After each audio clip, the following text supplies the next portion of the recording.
Hi, in this video I will show you how to view deleted message on the Discord. So the process is pretty simple. To do this, first of all open your browser and search for the YAGPD Discord bot. Once you will search for it, now you have to connect it with your server. Click on the three dot icon on the right top and here you will see add to server option. Simply tap on it. Now it will ask for the authorization of the Discord. Simply you have to click on the authorization as you add other bots on your Discord. Once you will do it, now simply go back and open your Discord.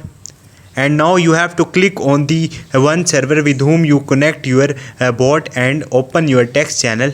And in the text channel you have to write this command like -ud -a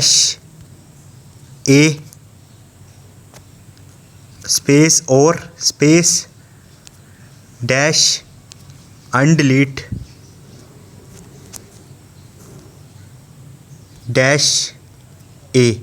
and send this command on your text server. Once you will do it, your for or recent message will be recover on your Discord. So in this way you can read the deleted message on the Discord. And if you want to get older and older message on your Discord, simply you have to search the command for it on the Google. You will easily get on the Google. So hope this video will helpful for you. See you next time. Thank you.